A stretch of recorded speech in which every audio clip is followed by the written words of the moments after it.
2021년 신년 재직순에 오신 여러분들을 환영합니다. 우린 작년 한 해 동안 그리고 지금까지도 코로나19라고 하는 팬데믹 현상 때문에 힘들어하고 괴로워하고 있고 우리의 예배와 교회 생활에 많은 어려움을 겪고 있습니다.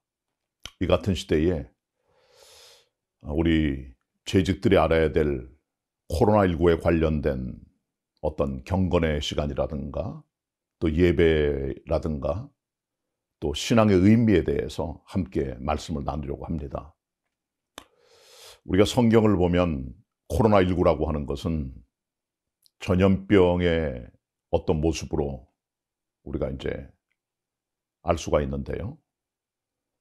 코로나19는 현대의 질병이지만은 아마 비슷한 질병이나 그런 것들이 과거에도 있었던 것으로 생각을 할 수가 있겠습니다.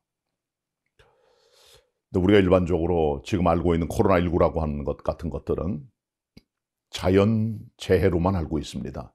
그러나 성경은 절대로 인간에게 오는 전염병이라든가 어떤 천재지변의 사건들을 우연으로 말하지 않습니다. 하나님과 영적 관계 속에 있는 것이기 때문에 그 의미를 알고 믿음의 생활에 대한 자기 자신을 돌아보는 시간을 가져야 될 필요가 있다는 것이죠. 예레미야서라든가 아니면 에스겔서를 보면은 이런 기록들이 많이 나오는데요. 특별히 하나님께서 하나님을 떠날 때 이스라엘 백성들에게 주셨던 수많은 징계들이 일반적으로 바로 전염병이었다고 하는 겁니다. 성경이 말씀해주고 있는 하나님이 주시는 어떤 재앙 같은 것들은 칼과 기근, 전염병 이런 것들이 기본이고 더 나아가서는 맹수라든가 짐승들 아니면 포로로 잡혀가는 것들을 통해 백성들을 징계하셨던 것이죠. 우리는 현대 문명 속에 살고 있다 보니까 이 같은 전염병 같은 것들은 그냥 자연적인 현상이나 의학적 현상으로 치부하는 경향들이 있는데 그건 잘못된 생각입니다. 그리스도인들은 모든 삶에 우연이 없다는 사실을 꼭 기억을 하고 이 같은 것들 속에 하나님의 뜻이 담겨 있음을 알아야 되는 것이죠. 특별히 종교개혁자들은 거의 모든 패스트라든가 수많은 전염병들을 하나님의 재앙으로 생각을 했고 이런 교회를 통해 자기를 돌아보고 회개하고 하나님께 나아가는 시간을 가졌던 것을 우리는 꼭 기억해야 됩니다. 그렇기 때문에 우리 개봉교회 재직들도 이 같은 재앙들이 우연이 아님을 기억하고 또 매스컴이라든가 일반 학자들이 말하는 그런 종류의 자연과학적인 현상들이 아니라 그 뒤에 숨어 계시는 하나님의 뜻과 재앙이 있음을 꼭 기억을 하고 내가 무엇을 회개할 것인지 어떻게 살 것인지 어떻게 예배할 것인지 어떻게 하나님께 가까이 나갈 것인지를 분명히 결단하는 그런 자리에 서야 되는 것입니다. 자, 이 같은 코로나19 같은 전염병들이 왔을 때 우리는 어떤 태도를 가져야 될까요? 우리는 이제 두 가지 태도를 꼭 기억해야 되는 것인데요. 첫째는 두려워하면 안 되는 것입니다. 무서워할 필요가 없다는 것입니다. 여호와 하나님 우리의 빛과 구원이시기 때문에 두려워할 게 없습니다. 정말 두려워할 분은 생명을 주이고 살리신 하나님이시지 마귀라든가 전염병이라든가 죽음이라든가 이런 것들이 우리의 생명을 해할 수 없다는 사실을 믿고 담대하게 과감히 나가는 그런 자세가 필요한 것입니다. 쯔빙글리 같은 스위스의 쭈리히의 종교개혁자는 본인 자신이 쭈리히에 있는 그로스민스터 교회에서 목회를 하면서 패스트, 흑사병에 걸렸던 것이죠. 그는 자기 아내도 흑사병으로 생명을 잃을 수밖에 없었고 딸도 마찬가지였습니다. 근데 본인 자신도 흑사병에 걸렸던 것이죠. 그는 몇 달 동안 흑사병의 죽음과 삶을 넘나드는 고통을 경험하면서 결국은 하나님의 은혜로 살아나게 됩니다. 그리고 흑사병의 노래라고 하는 놀라운 노래를 작사하고 만들어내면서 하나님 앞에 자기를 살려주신 은총을 경배하고 감사하는 그런 모습을 나타내주고 있다는 것이죠. 쯔빙글리가 목회했던 당시에 이 쭈리히 지역에 왔던 흑사병으로 인하여 쭈리히 인구의 3분의 1이 죽어버린 것입니다. 그런 엄청난 사건을 겪으면서도 쯔빙글리는 절대로 물러서지 않았고 믿음을 가지고 달려나아가 본인 자신도 기도를 통해 흑사병을 견뎌낼 수 있었다는 사실을 기억해야 됩니다. 마르틴 루터도 마찬가지입니다. 마틴 루터는 비텐버그에서 목회하고 교수 사역을 할 때 흑사병이 그 지역에 번지게 되었습니다. 그때 이 모든 위험을 알게 된 그 지역의 영주였던 프레드릭 선제후는 모든 비텐버그에 있는 목회자들과 교수들은 비텐버그를 떠나 백성들과 함께 예나 지역으로 이사를 하도록 명령을 하게 됩니다. 그러나 마틴 루터는 그렇게 하지 않았습니다. 그는 비텐버그에서 자리를 지켰습니다. 그리고 죽어가는 사람들을 돌보고 병자들을 기도해주고 위로하고 예배하고 격려하면서 가장 어려운 때를 거기서 지내게 된 것이죠. 루터뿐이 아닙니다. 루터와 동역자이던 부겐하겐이라든가 다른 부목사들이 함께 남아서 죽음을 두려워하지 않고 백성을 돌보는 일에 앞장을 섰다는 사실은 우리는 기억해야 되는 것이죠. 흑사병이 거의 75%나 되는 치사율이 높은 질병이었음에도 불구하고 루터와 그의 동역자들은 프레드릭 선조의 명령에도 불구하고 목숨을 돌보지 않고 비텐버그에 남아서 백성을 돌보는 일에 앞장섰음을 우리는 기억을 하고 그들의 마음을 가지고 우리는 두려워하지 않는 그런 자세를 가져야 되는 것이죠. 흑사병이 무서운 병이었지만은 그들은 그 모든 것들 속에서 목양과 하나님의 일들을 성실하게 감당해냈던 것입니다. 지금 이 시대도 마찬가지입니다. 지금 우리가 겪고 있는 코로나19는 그 치사율이 2%가 되진 않습니다. 우리나라에서. 흑사병 비하면은 거의 형편이 없는 그런 수준이죠. 그럼에도 불구하고 그 사람을 죽이게 하는 사망률은 적지만은 전염성이 굉장히 빠르고 그리고 실제로 연세가 드신 분이나 기저질환자들에게는 거의 결정적으로 좋지 못한 그런 병으로 알려져 있는 것이죠. 우리 그리스도인들은 일단 가장 기본적으로 가져야 될 마음이 두려워하지 않는 믿음의 결단이라고 하는 것입니다. 그것을 가졌던 것이 종교개혁자의 태도임을 우리가 알고 같은 믿음과 마음으로 나아가야 되는 것입니다. 두 번째로요. 이 같은 전염병 앞에서 우리 그리스도의 사람들은 방역수칙을 잘 지켜나가는 자세도 필요한 것입니다. 방역수칙을 잘 지킨다 그래서 병이 안 걸리는 건 아닙니다. 어떻게 어떤 방법으로 우리에게 다가올지 우린 전혀 알 수가 없어요. 그러나 하나님께 주신 정부가 있습니다. 그들이 준비한 방역수칙들이 있습니다. 또 우리들 자신이 자기를 준비해야 되는 것이죠. 방역수칙을 지키는 것은 대단히 성경적입니다. 너무 믿음만 가지고 나가는 것은 절대 금물입니다.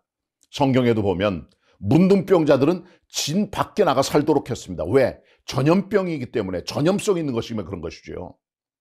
비텐버그에서 목회했던 마틴 루터도 이렇게 권면했습니다. 여러분 아신 대로 유럽 지역의 사람들은 모든 무덤들이 거의 다 마을 안에 있습니다. 때때로 예배당, 정원이 이게 무덤입니다. 그렇기 때문에 질병과 사람들이 함께 살아갔던 것이죠. 그래서 루터 같은 경우도 할 수 있으면 모든 공동묘지들을 마을 바깥에 세우라고 말씀해주고 있는 것이죠. 이 같은 것들을 통해 전염의 가능성을 최대한 낮추게 되는 것입니다. 이것이 성경적인 것입니다. 그렇기 때문에 그리스도의 사람들은 손 씻기를 잘하고 마스크를 쓰고 거리뛰기를 잘하면서 자기를 보호하는 그런 일에 최선을 다해야 되는 것입니다. 이것이 성경적인 자세인 것입니다. 이 두 가지가 함께 갈 때 우리는 전염병을 믿음과 신앙과 또 우리의 이성과 상식을 가지고 이겨낼 수 있다는 사실을 우리 재직들이 기억해야 되겠습니다. 그리고 이제 또 하나 드릴 말씀이 예배입니다. 지금 우리는 미디어를 통한 비대면 예배를 진행을 하고 있습니다. 때에 따라 다르지만은 단계에 따라 다르지만은 어떨 때는 50%, 어떨 때는 30%, 어떨 때는 20%, 10%, 어떨 때는 20명 안쪽으로 예배를 드리도록 사회적 거리두기의 단계에 따른 어떤 그 예배 숫자를 조정해 나가고 있습니다. 우리들이 이것을 따라갑니다. 그렇지만 알아야 됩니다.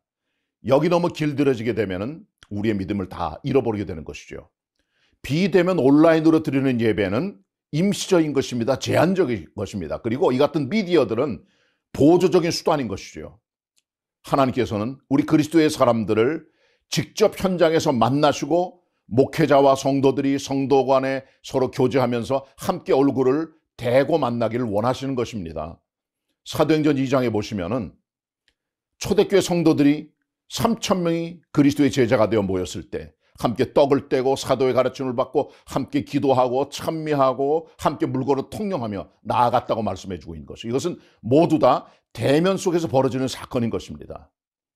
그러나 우리가 비대면에 너무 이렇게 젖어 있다 보면은 막상 예배를 드린다 그래도 우리 몸에 길들여진 비대면 예배 때문에 게을러져서 주저앉기가 쉬운 것입니다. 절대로 그리스도의 사람들은 그렇게 되면 안 됩니다. 기회가 달 때 10% 누구 나오세요. 20% 얼마큼 내어서 말할 때 힘을 다해 나오셔야 되는 것입니다. 특별히 재직들은 그래야 되는 것입니다. 재직들은 교회의 하나의 봉사자들일 뿐 아니라 공직자들입니다. 그런 마음을 가지고 기회가 달 때마다 예배 드릴 때 솔선의 앞에 나와야 되는 것입니다. 우리 몸 안에 비대면 예배가 완전히 물들어져 버리고 습관화돼 버리면은 우리의 신앙은 점점 영성이 떨어져 나갈 뿐 아니라 뭔가 자기주의의 편의주의적인 그런 신앙으로 전락하게 되고 말 것입니다. 예배는 24시간 편의점이 아닙니다. 예배는 가까운 데 있는 마트에 가서 물건을 사오는 것이 아닙니다. 준비를 하고 정성을 다하고 예배 드려야 되는 것입니다. 물론 우리 교회 많은 성도들이 비대면 예배 시간에 가정에서 준비를 해서 예배 드리는 분이 굉장히 많이 계세요. 그러나 그럼에도 불구하고 우리가 기회가 될 때 대면 예배로 전환됐을 때 빨리빨리 와서 예배를 드리는 이런 것들을 통해 우리의 영성을 끌어올려야 되는 것입니다.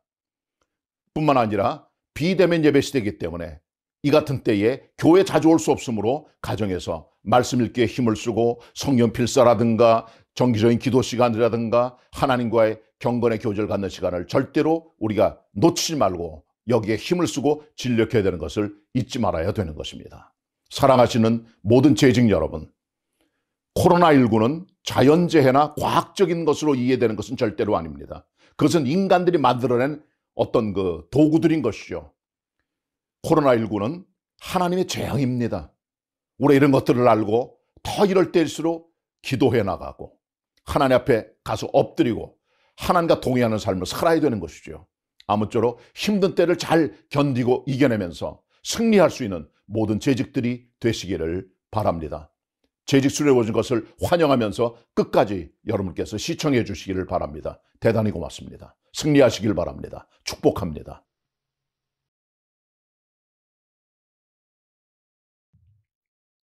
제가 강의하면서 주로 참고한 책 2권을 소개하고자 합니다. 첫 번째는 장로의 신학대학 교수님들이 만드신 재난과 교회, 두 번째는 전염병과 마주한 기독교입니다. 이것은 안명준 교수님, 우리 교회 안인건 배은희 집사님 장남이신데 교수님들이 만든 두 책들을 가지고 오늘 종교개혁자들이 어떻게 흑사병에 대해서 신앙적으로 실천적으로 대처했는지를 통해 코로나19 시대를 살아가는 우리가 어떻게 살아가야 할지를 알아보고자 합니다. 첫 번째, 울리 츠빙글리입니다. 츠빙글리는 1519년에 취리시의 큰 교회 담임 목사님으로 청미받게 됩니다. 얼마 안 있어서 취리시에 흑사병이 창궐하게 됩니다. 이로 인해서 취리시 4분의 1 혹은 3분의 1 정도의 사람들이 흑사병으로 목숨을 잃게 됩니다. 그 당시 취리시의 인구가 7,000명인데 2,000명이 목숨을 잃는 일이 발생합니다. 츠빙글리 목사님은 환우들을 섬기는 일을 열심을 다해 섬기다가 9월쯤에 본인도 흑사병으로 인해서 사경을 헤매게 됩니다. 그런데 하나님의 능력으로 11월 말경에 모든 질병에서 자유케 됩니다. 그는 고통 중에 하나님께 기도한 시가 열병가입니다. 하나님, 저를 고통에서 구원해 주옵소서. 죽음이 문 앞에 와 있습니다. 그리스도시여, 당신은 죽음을 이기셨습니다. 제가 어떤 일이 발생하든지 모든 상황을 받아들이겠습니다. 저는 당신의 그릇입니다. 저를 빚어주시든지 저를 부수어 주소서. 찡글리는 이 고통 속에서 하나님의 은혜를 체험하고 질병에서 노임받았습니다. 그리고 1520년경에 교황청의 성직록 수요를 거절하고 온전한 종교개혁의 길로 걸어가게 됩니다. 이 두 번째는 마르틴 루터입니다. 마르틴 루터는 1527년경에 흑사병으로부터 도망치는 것이 가능한가라는 아주 작은 책자를 만들게 됩니다. 어떤 사람들은 이 흑사병이 하나님의 징벌이라고 그렇게 생각하였습니다. 루터도 이 흑사병이 하나님의 작정하신 일이고 마귀가 흑사병을 퍼뜨린다고 생각하였습니다. 마르틴 루터가 살던 비텐베르그 시에도 흑사병이 창궐 합니다. 그러자 작센 선제후가 비텐베르그 대학의 교수들을 모두 근처에 있는 예나시로 피신하라고 명령을 내립니다. 그런데 마르틴 루터는 두 분의 목사님과 함께 그의 명령을 거절하고 비텐베르그 시에 남아서 고통당하는 환우들을 돌보는 일을 하게 됩니다. 루터는 만약에 다른 사역자들이 있다면 자신도 이런 위험에서 피할 수 있다고 생각하였습니다. 어떤 순교를 각오한 사람들은 목숨을 걸고 환우들을 돌보도록 모든 사람을 강요하거나 믿음이 이해한 사람들을 힘들게 하지 말아야 한다고 생각했습니다. 왜냐하면 성경에는 하나님의 자연적인 현상으로 사람들이 위험과 어려움으로부터 피한 일들이 많았기 때문입니다. 우리가 성경을 읽을 때 다윗이 살 왕을 피해서 도망하는 일들을 우리가 보았습니다. 어떤 사람들은 극단주의자들은 약을 먹지 말아야 된다. 이 흑사병 앞에서 견뎌내야 된다. 이런 극단적인 발언을 했습니다. 그러나 이것은 루터는 말합니다. 이것은 하나님을 신뢰하는 것이 아니라 하나님을 시험하는 것이라고 말했습니다. 그는 이렇게 말합니다. 약을 드십시오. 주변에 집과 마을을 정하십시오. 가급적이면 사람들을 만나는 것을 중단하십시오. 필요하다면 필요한 사람, 필요한 장소로는 갈 수 있습니다. 그러나 다른 사람들을 위험에 빠뜨리기 위해서 그런 행동을 삼가해야 합니다. 만약에 어떤 사람이 나를 필요하면 저는 어떤 곳이든 달려가서 그 사람들을 만나게 될 것입니다. 이렇게 루터는 말하였습니다. 세 번째로 존 칼빈입니다. 칼빈은 어릴 때 어머니를 흑사병으로 여였습니다. 그는 청소년 시기에는 파리에 가서 공부를 합니다. 왜냐하면 고향 땅에 흑사병이 창궐했기 때문입니다.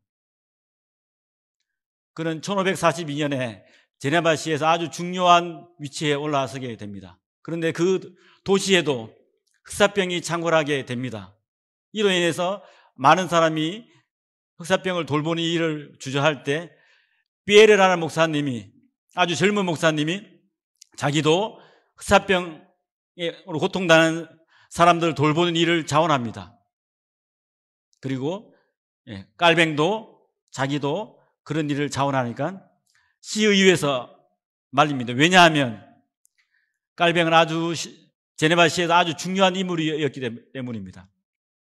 그는 이때의 심정을 친구에게 편지를 씁니다. 제네바시에 흑사병이 창궐했습니다. 많은 사람들이 그 흑사병으로 죽었고 소수의 사람이 살아남았습니다. 피에르가 이들을 돌보는 일에 자원했습니다. 만약에 피에르에게 어떤 일이 발생하게 된다면 저도 이들 환우를 돌보는 일을 하게 될 때 두려운 마음이 듭니다. 우리는 서로 빚진 자입니다. 우리 모든 목회자들은 이 일에 함께 지어야 될 사람이 아무도 없습니다. 깔뱅은 자기 집에서 많은 피난민들을 돌보았습니다. 1549년에 함께 이 귀한 사역을 하던 아내가 하나님의 부르심을 받게 됩니다. 깔뱅은 몸이 종합병이었습니다. 그럼에도 그의 몸이 예약함에도 불구하고 실천적으로 루터처럼 많은 환우들을, 흑사병 고통당하는 사람들을, 성도들을 돌보는 일을 게을리하지 않았던 것입니다. 사랑하는 성도 여러분, 우리 신앙의 종교개혁의 3인방 찌븐길리, 루터, 깔뱅은 흑사병 시기에 자기의 몸을 돌보지 않고 환자들을 돌보는 일을 실천적으로 했습니다. 이들을 통해서 코로나 시대를 겪는 우리는 어떤 삶을 살아야 됩니까? 첫 번째는 이 코로나19가 사라질 수 있도록 우리는 열심을 다해 기도해야 합니다. 두 번째, 개인적으로 이 코로나19가 걸리지 않도록 건강에 유의를 해야 합니다. 건강을 지키도록 열심히 운동도 해야 합니다. 특별히 영적 건강을 위해서 우리가 힘써 하나님의 말씀과 기도에 전무해야 합니다. 세 번째는 이것입니다. 코로나19로 고통당하는 성도들, 주변에 있는 우리 개봉동 주민들 누가 있는지 살펴보면서 신방 가고 그들을 위해 기도해주고 그들을 위해 물질적으로 헌신하는 삶을 살아가야 할 것입니다. 이것이 코로나19를 이길 수 있는 힘일 것입니다. 감사합니다.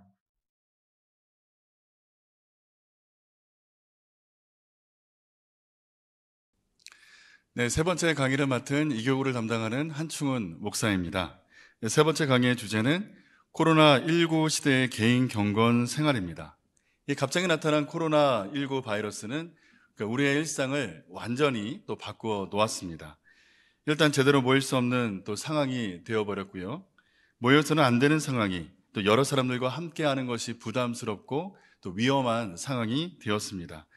자, 그래서 이렇게 신년 재직 세미나도 원래는 또 함께 모여서 우리가 세미나를 드려야 되는데 이렇게 비대면으로 온라인으로 하고 있지 않습니까?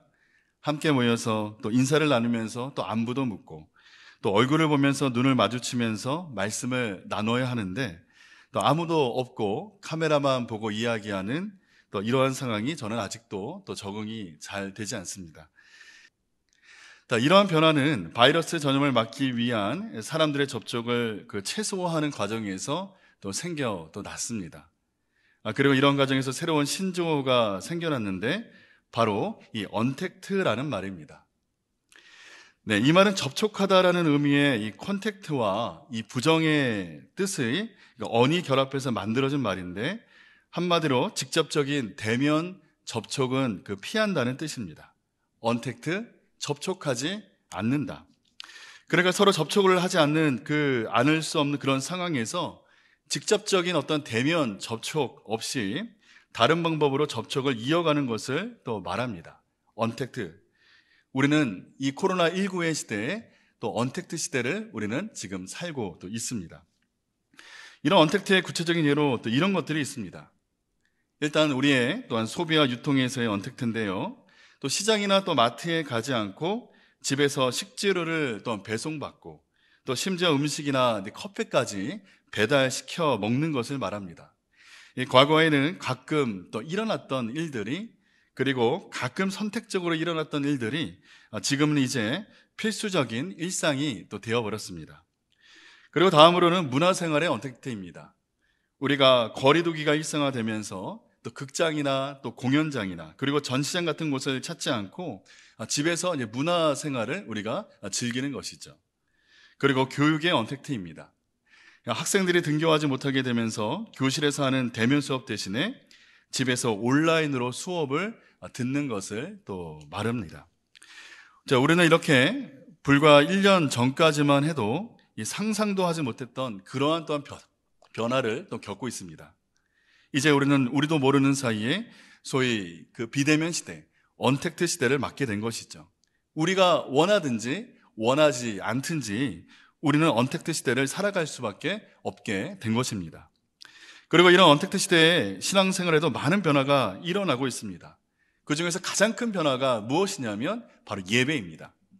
작년 3월 정부가 교회 현장 예배를 중단할 것을 또 명했을 때 모든 교계는 혼란을 겪었습니다.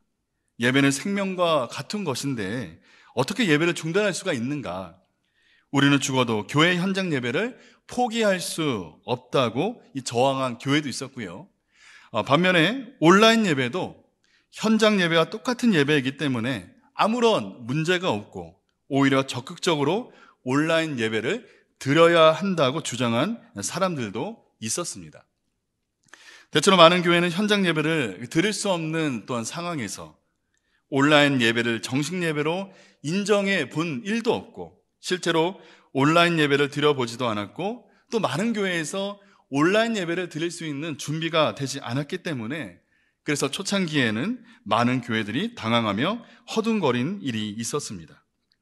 언택트 시대에 과거와 같은 현장 예배를 드릴 수 없는 상황이 아직까지 무척 우리를 또한 힘들게 하고 어렵게 하고 당황스럽게 또 하고 있습니다. 여러분, 우리가 모여서 함께 예배하는 이 현장 예배를 생명처럼 여겨야 합니다. 그러나 전염병 때문에 모여서 예배할 때 성도들의 생명이 위협을 한다면 현장 예배만을 우리가 고집할 수가 없는 것이죠. 더욱더 우리의 현장 예배가 집단 간염의 진원지가 되어서 우리의 이웃의 생명을 위협한다면 우리는 현장 예배를 또 고집해서는 안 될 겁니다. 정부의 우리가 방역 지침을 또한 지키면서 잘 따르면서 어떨 때에는 20명, 어떨 때에는 또 전체 좌석의 10%, 또 어느 순간에는 20% 이렇게 무언가 또한 지침이 내려왔을 때 그때 우리가 온라인 예배를 멈추고 현장 예배를 나오는 것을 또 준비하고 사모하는 마음이 있어야 되는 것이죠. 온라인 예배에 우리가 너무나 빠져서는 안 됩니다. 우리의 신앙과 또 우리의 믿음이 흔들릴 수가 있는 것이죠. 현장 예배, 우리의 생명 같은 신앙과 믿음을 지키는 방법입니다. 그리고 현장 예배를 드릴 수 없는 상황에서는 온라인 예배로 또 잘 드려야 됩니다. 근데 이 온라인 예배가 우리 현장 예배보다 더욱더 힘듭니다. 문제가 되는 것이 있는데 이 온라인 예배에 참여하는 사람들이 예배를 드리기보다는 예배를 보기가 쉽다는 또 점입니다. 그래서 우리가 온라인 예배를 또 드릴 때에는 현장에서 나와서 우리가 예배하는 것보다도 더욱더 우리가 또한 기도하면서 준비하면서 우리가 예배를 드려야 하는 부분들인 것이죠. 이 언택트 시대, 예배 외에도 신앙생활에 많은 부분에 변화가 있습니다. 함께 모이지를 못하기 때문에 그동안 모이기를 힘쓰며 함께했던 다양한 사역들과 일들과 또 모임들과 이 공동체의 모습들이 중단되었습니다. 자칫 교회의 영적 역량이 또한 약화되었고 중요한 부분들은 우리의 믿음과 신앙이 많이 약해지기 쉽다는 겁니다. 이 언택트 시대, 대면할 수 없는 상황 속에서 이 데살로니가 5장 25절에서 27절까지 말씀은 우리가 개인의 경관 생활에 있어서 우리가 힘써서 무엇을 해야 될 것인가를 잘 또 보여주고 또 있습니다. 우리 데살로니가전서 5장 25절에서 27절까지 말씀입니다. 형제들아, 우리를 위하여 기도하라. 거룩하게 입맞춤으로 모든 형제에게 문안하라. 내가 주를 힘입어 너희를 명하노니 모든 형제에게 이 편지를 읽어 드리라. 아멘. 이 코로나19의 상황 가운데 이 대면할 수 없는 이 언택트 시대를 살아가고 있는 상황 속에서 우리는 우리의 개인 경건 생활을 지키기 위해서 우리가 더욱더 힘써서 해야 될 부분들이 있습니다. 첫 번째 무엇이냐면 개인 기도 생활에 더욱더 힘을 써야 됩니다. 우리가 교회에 자유롭게 나올 수 있고 우리가 함께 또 기도할 수 있는 자리에서는 개인의 기도하는 신앙생활이 잘 되어지는 것처럼 보입니다. 자, 그러나 교회가 아닌 다른 곳에서 그리고 함께 기도할 수 있는 상황이 아닌 개인 혼자서 하는 기도는 정말 또 힘이 듭니다. 신앙의 연수, 또 교회에 오래 다니셨다고 또 그것과는 또한 상관이 없는 부분들이죠. 우리가 시간을 또한 정해놓고 이러한 상황일수록 시간을 정해놓고 단 1분, 2분이라도 힘써서 기도하는 시간을 갖는 것이 중요합니다. 그리고 두 번째는 서로 문안하는 겁니다. 사도 바울은 데살로니가 이 교인들에게 서로 무난하라고 이렇게 권면을 하고 있습니다. 지금 데살로니가 교회는 박해 위기를 겪고 있습니다. 그들은 또 믿음을 또 지켜나가기가 너무도 힘든 상황에 또한 처해 있습니다.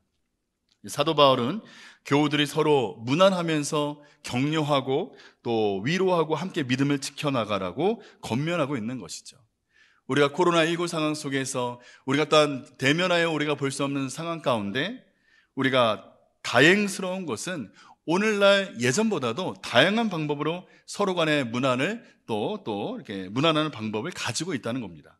가까운 성도들 사이 여러 가지 방법을 통해 여러분 서로 문안하시기 바랍니다. 서로 삶을 나누고 또 기도 제목을 나누고 격려하고 위로하고 주 안에서 사랑을 나눌 때 각 개인의 신앙이 흔들리지 않고 견고하게 또 세워질 수가 있습니다. 그리고 세 번째는 하나님의 말씀을 가까이 하는 겁니다. 사도 바울은 데살로니가 교인들에게 모든 형제에게 이 편지를 읽어주라라고 말씀합니다. 당시 데살로니가 이 교회에는 문맹이 있어서 말씀을 읽을 수 없는 그러한 사람들이 있었습니다. 바울은 모든 사람들이 말씀을 읽을 수 있게 그들을 위해서 또 읽어주라고 명령하고 있는 것이죠. 바울은 이 박해 상황 속에서도 그리고 신앙적 위기를 겪고 있는 상황 속에서도 또 하나님의 말씀을 전해주고 있고 그 말씀을 읽게 하고 있습니다. 여러분, 하나님의 말씀은 능력이 있습니다. 이 위기 가운데 성도들에게 그 위기를 이겨낼 수 있는 힘을 주는 능력이 있습니다. 절망 가운데 있는 성도들에게 새로운 희망을 주는 능력이 있습니다. 갈 길을 몰라 방황하는 성도들에게 또 길을 찾게 해주는 능력이 있습니다. 죄와 과거의 잘못된 습관으로부터 성도를 해방시켜주는 바로 능력이 있습니다. 우리가 이 말씀의 능력을 압니다. 문제는 이 말씀이 우리 안에서 그 능력을 발휘하려면 어떻게 해야 하느냐 하는 것이죠. 로마서 10장 17절 말씀은 이렇게 말씀하고 있습니다. 믿음은 들음에서 나며 들음은 그리스도의 말씀으로 말미암았느니라. 여러분, 말씀을 들을 때 그 능력이 우리에게 나타난다는 것이죠. 이렇게 힘들고 어려운 시기에 우리는 더욱 말씀의 귀를 기울여야 합니다. 그리고 스스로 말씀을 읽고 묵상하는 또한 시간을 또한 가질 때 우리가 대면하여 우리가 예배하지 못하는 상황에서 개인의 경건 생활을 우리가 지켜나가고 더욱더 세워나갈 수 있는 방법입니다. 이 말씀을 정리하겠습니다. 코로나19의 상황 가운데 우리가 개인의 경건 생활을 지켜나가기 위해서는 첫 번째, 개인 예배 드림에 더욱 힘써야 합니다. 그것이 대면으로 드리는 예배든 비대면으로 드리는 예배든 오히려 온라인으로 우리가 예배를 드릴 때 더욱 예배 드림에 더욱 힘써야 합니다.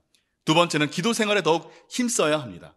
그리고 세 번째, 우리가 여러 가지 방법을 통해서 우리가 교우들과 문안하기를 더욱더 힘써야 됩니다. 마지막으로 하나님의 말씀을 가까이 하는데 더욱 우리가 힘써야 합니다. 우리는 그야말로 한 번도 경험하지 못한 그러한 코로나 상황 가운데 이 언택트 시대를 살아가고 있습니다. 이러한 상황 가운데 하나님께 더욱더 영과 진리로 예배하고 개인의 기도 생활을 힘쓰고 서로 간에 문안하고 하나님의 말씀을 매일 또한 묵상하심으로써 코로나 시대에 정말 승리하는 여러분들 되시기 바랍니다. 대사관 코로나19 시대와 온라인의 활용이라는 제목으로 강의하게 된 김호준 목사입니다. 여러분, 코로나19가 우리 사회에 확산됨에 따라 예배에도 많은 변화가 왔습니다. 우리가 현장에서 예배하고 교제하던 활동들을 더 이상 원활하게 하지 못하고 이제는 각 가정에서 또 온라인을 통해서 온라인으로 실시간으로 예배를 드리고 있는데요. 그래서 우리가 이 온라인을 얼마나 잘 활용할 수 있는가 하는 것이 중요한 그런 때가 되었습니다. 그래서 이번 기회를 통해서 온라인을 활용해서 어떻게 예배를 드릴 수 있고 교제할 수 있는지 좀 다시 자세히 한번 알아보는 시간을 가져보려고 합니다. 먼저 온라인의 활용에 대해서 이야기하게 될 때 우리는 유튜브를 빼놓고 이야기할 수가 없습니다. 지금 개봉교회도 유튜브를 통해서 온라인 실시간 예배를 드릴 수 있는데요.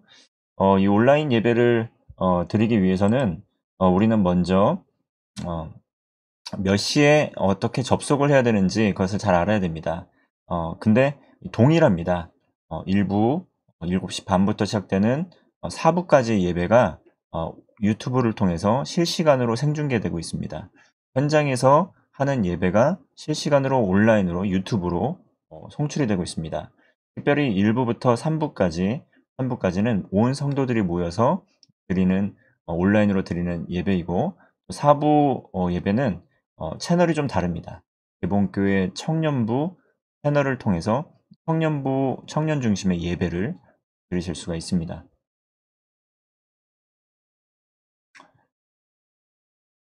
이 유튜브 채널을 접속하기 위해서는 여러분 먼저 컴퓨터를 사용할 경우에 다음, 네이버, 구글 등의 이 포털 사이트에서 검색어 유튜브를 검색하시고 또 클릭하신 후에 개봉교회 주일 예배를 검색하시면 들어가실 수가 있습니다. 컴퓨터를 통해서 검색하는 방법을 한번 직접 보시면서 한번 알아보도록 하겠습니다. 자, 이 화면을 보시면 다음이라는 포털 사이트입니다. 이 다음에서 여러분 직접 한번 검색해 보겠습니다. 유튜브를 검색합니다. 자, 검색하면 가장 상단에 유튜브라는 채널이 이 검색이 되게 됩니다. 자, 그리고 이것을 클릭해서 들어가게 되시면 거기서 개봉교회 주일 예배를 검색해 보십시오. 자, 그러면 가장 상단에 개봉교회 주일 예배 녹색 아이콘을 발견하실 수 있습니다. 그리고 개봉교회 예배와 관련된 많은 영상들 아래 보시는 바와 같이 보실 수가 있고요. 가장 먼저 이 아이콘을 클릭하시면 저희 개봉교회 메인 채널입니다. 이 메인 채널에 이렇게 들어가실 수가 있습니다. 자, 그러면 다음을 통해서 검색하는 방법도 있지만 네이버를 통해서 검색하는 방법 한번 보실까요? 자, 네이버 들어가셔서 똑같습니다. 유튜브 검색하시고, 자, 클릭 이렇게 하시고 검색창에 개봉교회 주일 예배를 검색하시면 되겠습니다. 자, 이걸 검색하시면 또 마찬가지로 똑같은 화면을 보실 수가 있습니다. 개봉교회 주일 예배 클릭하시면 개봉교회 채널에 들어가실 수 있게 됩니다. 자, 그리고 마지막으로 우리가 잘 사용하는 구글이라는 사이트를 통해서 한번 검색해 보도록 하겠습니다. 이게 메인 화면이고요. 여기서 유튜브를 검색합니다. 자, 가장 상단에 유튜브 프리미엄이라는 검색어가 노출되는데요. 자, 결과가 있는데요. 여기서 개봉교회 주일 예배를 클릭합니다. 자, 그러면 가장 상단에 개봉교회 주일 예배 녹색 아이콘을 보실 수가 있고요. 클릭하면 개봉교회 메인 채널로 들어가실 수가 있습니다. 자, 이것은 컴퓨터를 통해서 보시는 방법이고요. 그리고 또 한 가지 방법은 스마트폰을 통해서 검색하실 수 있는 방법이 있습니다. 스마트폰을 통해서 검색을 하실 때는요. 먼저 아이폰과 또 그리고 안드로이드 기반의 컴퓨터가 거의 동일합니다. 자, 이 검색창에서 유튜브를 검색해 주시면 가장 상단에 유튜브가 노출되게 되고요. 클릭 이렇게 하시면 검색창에 개봉교회 주일 예배 검색하시고요.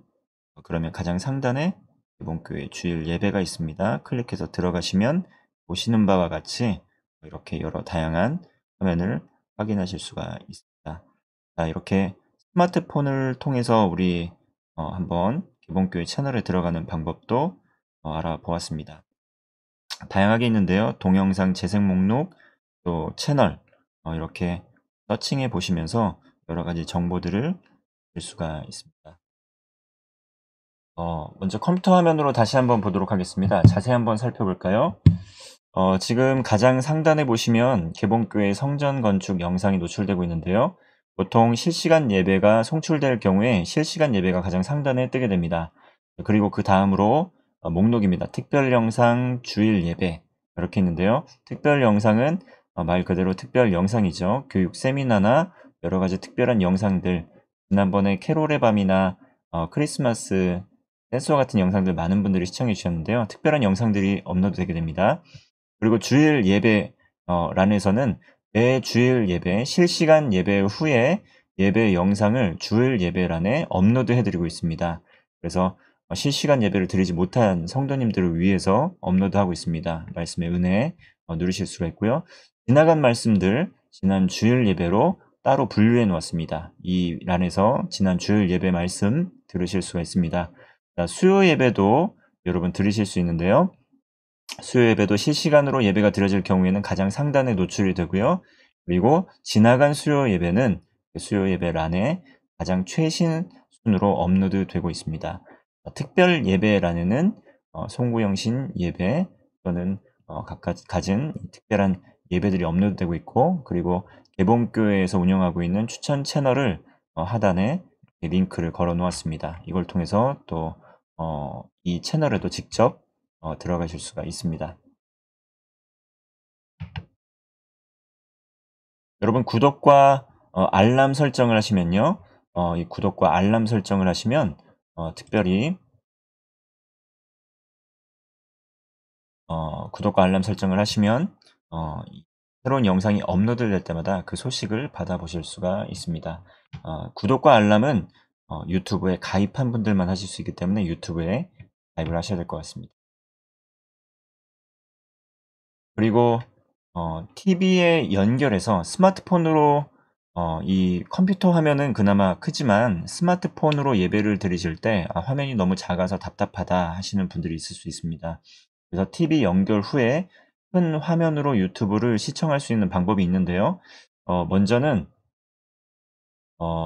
컴퓨터를 활용해서 모니터로 시청하는 방법, 또 그리고 IPTV를 활용해서 SKT, KT, LG, U+와 같은 이런 통신사에 가입하신 분들에 한해서 가능한데요. IPTV를 활용해서 유튜브를 직접 TV로 보실 수가 있습니다. 그리고 그렇게 가입하지 못하신 분들은 스마트폰과 TV를 직접 연결할 수 있는 방법이 있는데요. 이 단 하나 조건이 무엇이냐면 TV가 HDMI라는 그런 케이블을 연결할 수 있는 그런 단자가 있어야 됩니다. 만약에 있을 경우에는 스마트폰을 TV로 직접 연결할 수 있는데요. 필요한 케이블이 무엇이냐면 미러링 케이블이라는 것입니다. 그걸 통해서 TV를 직접 연결해서 예배를 들으실 수가 있습니다. 그리고 마지막으로 크롬캐스트나 애플 TV와 같은 이 셋톱박스를 하나 구매하셔서 이것도 마찬가지로 이 TV가 그런 것들을 연결할 수 있는 단자가 있어야 됩니다. 연결하신 후에 스마트폰에 있는 영상을 TV로 송출해서 큰 화면으로 예배를 드리실 수가 있습니다. 자, 그리고 줌을 활용하는 방법인데요. 이 자세한 활용 방법은 영상 하단 설명란에 링크를 걸어 놓았는데요. 개봉교회 유년부 김영찬 전도사님께서 교회학교 교사들을 대상으로 줌을 활용할 수 있는 방법들을 아주 자세히 잘 영상을 만들어 놓았습니다. 제가 링크를 걸어 놓을 테니까 줌을 활용해서 교제하시길 원하시는 분들은 시청하시고 직접 따라해 보시면 되겠습니다. 그리고 카카오톡을 이용한 이 교제 방법입니다. 단체 채팅방을 생성하시고 많은 분들이 단체 채팅방이 있으실 줄 압니다. 거기 보시면 맨 하단에 플러스 버튼이 있습니다. 플러스 버튼을 누르시면 그룹 콜이라는 아이콘이 있는데요. 그룹 콜을 누르시면 그룹 채팅이 가능합니다. 그래서 다양한 분, 여러분이 함께 서로 대화할 수 있는 그런 그룹 콜인 기능이 있는데요. 이것은 데이터를 소모하게 됩니다. 그래서 무료 와이파이가 접속이 된 상태에서 하셔야지, 그렇지 않으면 데이터가 소모되기 때문에 유의하셔야 될 것 같습니다. 이렇게 간략하게나마 코로나19 시대에 온라인을 활용해서 예배를 드리고 교제하는 방법을 좀 알아보았습니다. 우리가 현장에서 예배를 드리지 못할 때가 다시 찾아오게 될 수도 있지만, 또 온라인 예배를 통해서 각 가정에서 예배의 그 중요성, 또 예배를 통한 은혜를 동일하게 누려가시는 우리 성도님들 되셨으면 좋겠습니다. 감사합니다. 안녕하세요. 21년도 재직 수련회 코로나 시대를 이기는 그리스도인의 지혜라는 주제를 맡은 1교구 신방 담당 방선영 목사입니다. 먼저 시편 139편 9절 10절로의 말씀을 함께 읽어보겠습니다. 시편 139편 9절 10절. 내가 새벽 날개를 치며 바다 끝에 가서 거할지라도 곧 거기서도 주의 손이 나를 인도하시며 주의 오른손이 나를 붙드시리로다. 아멘. 코로나 치유 핸드북에선 코로나로 인해서 우리들에게 잃어버린 것들이 무엇인지 잘 말해주고 있습니다. 먼저는 유형적 상실이 있었다. 우리들에게 익숙하고 친숙한 환경, 장소를 잃어버린 것을 두고 이야기하는 것입니다. 유형적 상실, 그리고 관계의 상실, 그리고 심리적 상실, 역할의 상실, 시스템의 상실. 무엇보다도 우리 그리스도인들에게 영적 상실이 코로나로 인하여서 있다라고 전해주고 있습니다.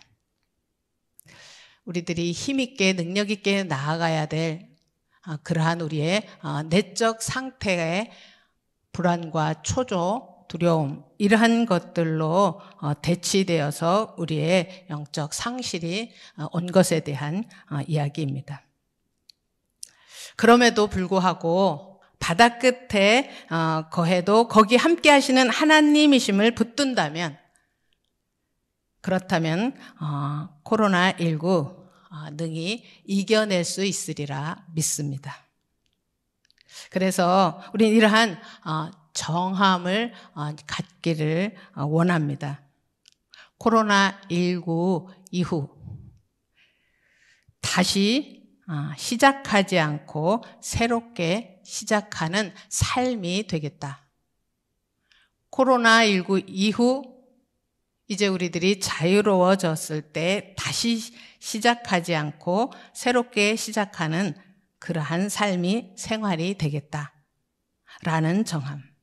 여기 다시 시작하겠다라는 것은 원점에서 다시 출발하는 것이요, 그리고 처음 바닥부터 쌓기를 시작하는 것을 일컫는다면, 새롭게 시작한다는 것은 있는 것에서 보충하고 보완하고 갱신하여 바로 잡아가는 것을 일컬어 새로 시작하는 것이라고 할 것입니다. 코로나19 이후 다시 시작하는 삶이 아니라 새롭게 시작하겠다라는 정함을 가지고 나아갈 때 우리의 삶은 보다 더 박차를 가하는 그러한 삶이 될 것입니다. 나치 독일에서 교훈을 얻어 오늘을 비춰보고자 하는 글이 있습니다. 여기에서는 어떻게 하면 다시 시작하게 되는지에 시작하게 됐는지 이야기해 주고 있습니다. 나치 독일이 일어날 당시 독일은 아주 극심한 경제적인 어려움을 겪고 있었습니다. 더 이상 피폐할 수 없을 그러한 상황에 있었던 독일 국민들 앞에 나타난 것이 독재자 히틀러였습니다. 그는 소위 손에 피 한 방울 묻히지 않고 그 어려운 상황을 지렛대 삼아 독일 국민들에게 나타나 국회가 아닌 자신이 직접 법을 만드는 그러한 강력한 독재자로 세워지게 되었습니다. 그리고 그 힘을 발휘하여서 나라의 여러 부분에 통제를 가하면서 사회적 안정을 꾀하였지만 반면에 사람들에겐 여러 자유들이 박탈되는가 하면, 특히 그는 젊은이들을 붙들고 그들을 교육시킴으로 인해서 더 긴 독재의 나라를 만들기 위해서 그들에게 직접 교육을 가하였습니다. 그러다 보니 종교 재단에서 이루어지는 교육, 소위 기독교 교육에 압박을 가하고 세금을 부과하면서 스스로 문을 닫도록 만들었습니다. 나라 곳곳에 기독교 정신이나 그리고 기독교 흔적들을 서서히 빼내면서 그의 힘은 더욱 강력하여 지다가 결국엔 우리들이 알고 있는 것처럼 2차 세계대전까지 일으키고 말았습니다. 그 결과 독일은 이전의 경제적인 어려움보다 더 큰 어려움, 더 큰 경제적인 파탄을 맞이하고 말았습니다. 오늘 여기서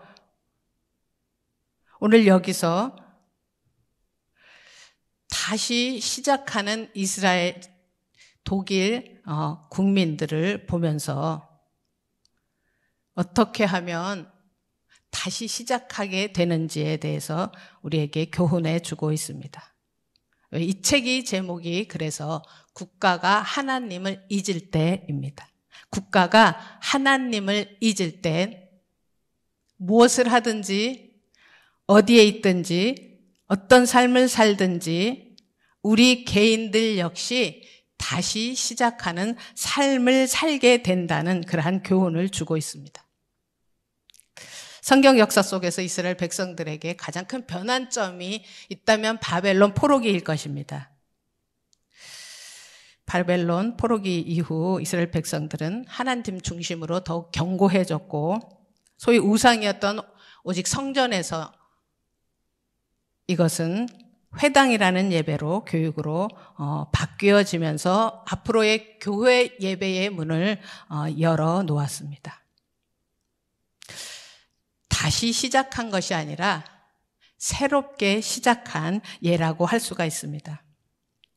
종교개혁 역시 중세 때의 교회에 극에 달한 타락이 있었을 때에 새롭게 시작한 것이 아니라 갱신하여 성경 중심, 하나님 중심, 그리스도 중심으로 새롭게 시작한 것이 종교개혁이라고 할 수가 있습니다.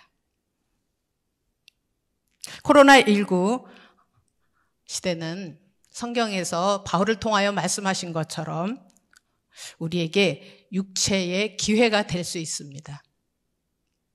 신앙적인 것, 영적인 것들을 팬데믹이라는 그러한 이유로 인하여서 그냥 놓아버릴 수 있는 기회가.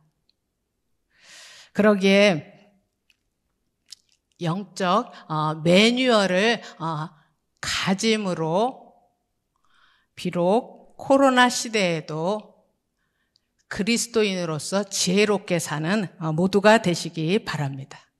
어떻게? 말씀을 묵상하고 그리고 하나님 독대하는 말씀을 늘상 묵상하는 그리고 하나님을 독대하는 그러한 이 영적 매뉴얼 이것을 갖춤으로 인하여서 이러한 매뉴얼이 내 몸에 밴다면 전천후적인 그러한 신앙을 갖게 되어서 어떠한 상황 속에서도 영적 상실을 갖지 않게 될 것입니다. 그러하기에 다시 한번 오늘 우리들은 코로나 이후 점점 여러 매스컴을 통하여서 코로나의 종식에 대한 그러한 이야기들을 서서히 하고 있는 것을 볼 수가 있습니다. 이러한 때에 코로나19 이후에 다시 시작할 것인가 아니면 새롭게 시작할 것인가 개인적으로 깊이 생각하면서 코로나19를 넉넉히 이길 수 있는 지혜를 갖는 모두가 되시기 바랍니다.